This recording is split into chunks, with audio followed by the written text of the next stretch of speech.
Okay, what I'd like to do is start with a question. Somebody who is interested in enlightenment, uh, because I don't live in Berlin, so I'm not sure what you folks are interested in. So tell me what you think. What would you like to learn about tonight about enlightenment? And this is not school, so you can actually talk. Yes, go ahead.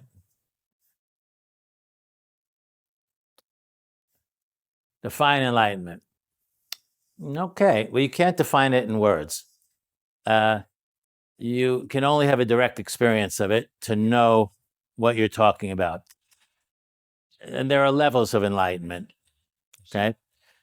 Uh, but the classical sense is you are in a state of samadhi and what's called nirvikalpa samadhi in yoga. And in that state, you experience bliss. Okay. You are generally centered inside your body space. Okay. You're able to radiate energy more freely. You normally have mental discipline, which means you're not thinking all the time. You become the observer of the movie of the mind. So, just to give you a sense of what that might be like, you are basically looking through your own eyes, experiencing the world, okay, behind the individual self. And then you become an actor as well as everybody else you're participating in. Okay.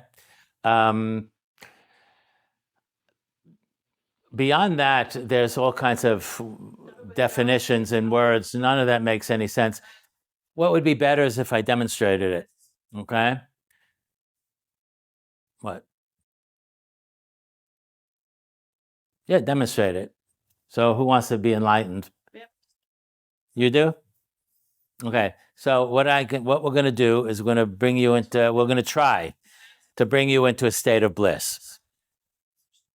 Okay. Now, bliss is the key ingredient of enlightenment. Okay. Without bliss, it's very difficult to have mental discipline. Now, when I talk about mental discipline, I mean that you control the functions of mind. The mind does not control you. The internal dialogue is no longer present. Actually, all thoughts stop. You don't become the thinker of the thoughts. You don't become the feeler of the feelings. There are actually, in terms of emotions, there are only 4 authentic emotions, and these emerge through the chakras. I'll get to you in a moment. So, one of the authentic emotions is anger.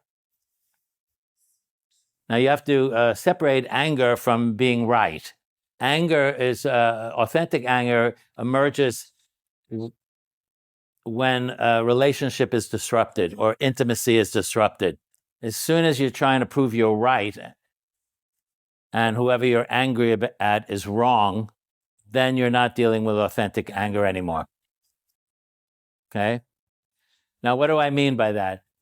People feel hundreds and hundreds of different emotions, from contempt to jealousy, rage, envy.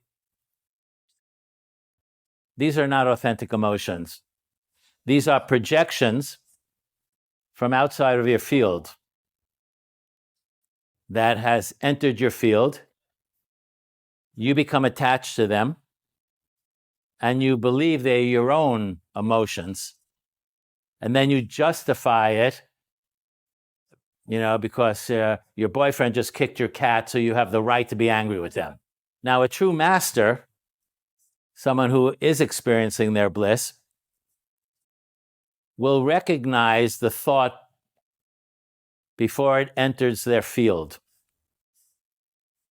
Because a thought is a wave, and a master can stop the wave before it enters their field and then release it. And making that a habit you develop mental discipline. And you're able to discern the difference between different thoughts and where they come from. You can even tell who's projecting it at you, who's thinking about you, the quality of the thought, the reason they're projecting that thought or feeling at you. And then you develop discernment and you become conscious of what is called the unconscious, which is actually the non-physical universe.